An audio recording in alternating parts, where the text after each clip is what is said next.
सरसेनापती बाळासाहेब ठाकरे यांच्या जन्मशताब्दीचं हे वर्ष आहे. 100 वर्षाचा वटवृक्ष आणि ती लोकांपर्यंत जाणीव राहावी, बाळासाहेबांचे विचार लोकांपर्यंत टिकावेत, की ज्या शिवसैनिकांनी आयुष्यभर बाळासाहेबांच्या विचारांना ऐकून संपूर्ण शिवसेनेचं काम केलं, त्यांनी कधीही कुठल्याही संकटाला डगमगले नाहीत. किती मोठमोठे इलेक्शन आले, कुठल्या ग्रामपंचायतचे असो, झडपीचे असो, आमदारकी असो, त्यांना कुठेही कुणी कुठलं आमिष दाखवलं तरी ते सडेतोडपणे उत्तर देणारे जे शिवसैनिक होते की ज्यांनी आयुष्यभर आपलं रक्त त्यांच्यासाठी घटवलं, ज्या शिवसेना प्रमुखांच्या विचारांसाठी, त्यांचं सन्मान होणं जन्मशताब्दीनिमित्त हा त्याच्यामागचा हेतू होता.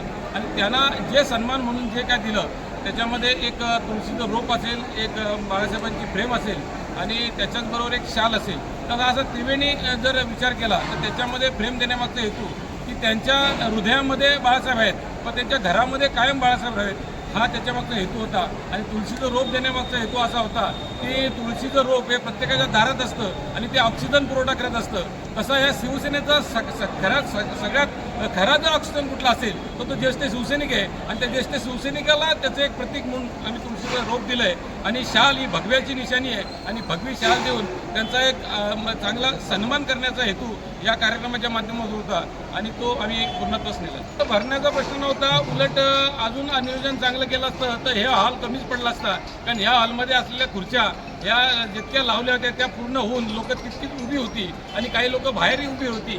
याचा अर्थ असा आहे की ते शिवसेना संपले म्हणणार आहेत, त्यांना दाखवून देण्याची ही वेळ होती की निष्ठावंताची जेव्हा ही शिवसेना कधी संपू शकत नाही, त्याचं नेतृत्व मी करतोय, त्याचा मला अभिमान आहे. आणि त्या अभिमानाचं कुठंतरी अभिमान वाटतो म्हणून या शिवसैनिकांचा दर वर्षाला मी सन्मान करीन, हा माझा संकल्प आहे. आणि तो संकल्पी ह्या संकल्प आज मी इथून आजच्या या कार्यक्रमातून जन्मशताब्दीच्या माध्यमातून करतो. शिवसैनिकांना एवढंच आवाहन करीन की येत्या काळामध्ये होणाऱ्या निवडणुका आहेत, येत्या काळामध्ये होणाऱ्या पडझडी आहेत, येत्या काळामध्ये होणाऱ्या राजकीय घाणेरड्या युत्या आहेत, या युत्या 1-2 महिन्यामध्ये संपुष्टात येतील. आता झालेल्या विधान परिषदेच्या निवडणुकीच्या माध्यमातून जर पाहिलं तर ही शेवटची घाणेरडी वृत्ती त्यांची वरती आलेली आहे. याच्यानंतर त्या तिघांपैकी एकावर कोणाला तरी लात मारतील आणि दोघं एकत्र येतील आणि मग तिसरे कुठेतरी हात जोडत आमच्याकडे येतील. तेव्हा निष्ठावंतांची बाळासाहेबांची शिवसेना उद्धव साहेबांनी उभी केली, त्या उद्धव साहेबांच्या शिवसेनेकडे पुन्हा हे हात पसरायला येतील आणि पुन्हा आमच्याकडे ते येतील. तेव्हा आम्ही त्यावेळेला त्यांना शिवसेनेत घ्यायचा का नाही घ्यायचा हा शिवसैनिकांचा विचार घेऊन त्यांना पुन्हा हे शिवसेना वाढवण्यासाठी आमचे शिवसैनिक मजबूत आहेत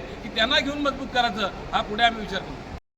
शिवसेना कधीच आक्रमक म्हणजे आक्रमक नाही असं म्हणायची वेळ आली नाही, पण शिवसेना आक्रमक असून, शिवसेनेचं नेतृत्व आक्रमक असून, शिवसैनिक आक्रमक असून आताची जी परिस्थिती जर पाहिली तर ह्या परिस्थितीचं एवढं घाणेरडं राजकारण झालेलं आहे की यांनी प्रत्येकाने ज्या काय शासकीय संस्था आहेत, मग त्याच्यामध्ये आता पोलीस स्टेशन असेल, तहसीलदार असेल, त्याच्यामध्ये कलेक्टर असेल किंवा त्याच्यामध्ये इतर सगळ्या औद्योगिकरणाच्या ज्या संघटना असतील किंवा कामगार संघटना असतील किंवा त्याचबरोबर त्यांना हाताशी धरून ईडी असेल, सीबीआय असेल, या सगळ्या गोष्टी हाताशी धरून यांनी घाणेरडं राजकारण करून चांगले लोक या राजकारणात टिकून आहेत. म्हणून त्यांच्यावर दबावाचं तंत्र वापरून जर आमच्यासारखीने आंदोलन केलं तर आम्हाला वेगळ्या चुकीच्या केसेसमध्ये अडकवून कुठंतरी हे आंदोलन थांबवण्याचं किंवा आम्ही चांगल्या लोकांसाठी धावतोय, काम करतोय, हे होऊ नये हा त्याच्यामागचा हेतू या लोकांचा आहे. पण थोड्या दिवसांनी हे संपतील तेव्हा आम्ही नक्कीच उभारी घेऊ आणि या खालापूर तालुक्यामध्ये औद्योगिकरणाला असा झटका देऊ की कधीही नोकर भरतीच्या बाबतीत असेल किंवा बाकी कुठल्याही बाबतीत असेल, एखाद्या आमच्या लोकल माणसाला किंवा तिथल्या स्थानिकाला रोजगाराच्या बाबतीत असेल तर तिथं आमची शिवसेना उद्धव बाळासाहेब ठाकरे ही इथून पुढे कधीच कमी पडणार नाही. इथून पुढची आंदोलनं सुद्धा आमच्या जोरात असतील आणि हा आज या बाळासाहेबांच्या जन्मशताब्दीच्या कार्यक्रमाच्या माध्यमातून हाही आम्ही आज संकल्प करतो.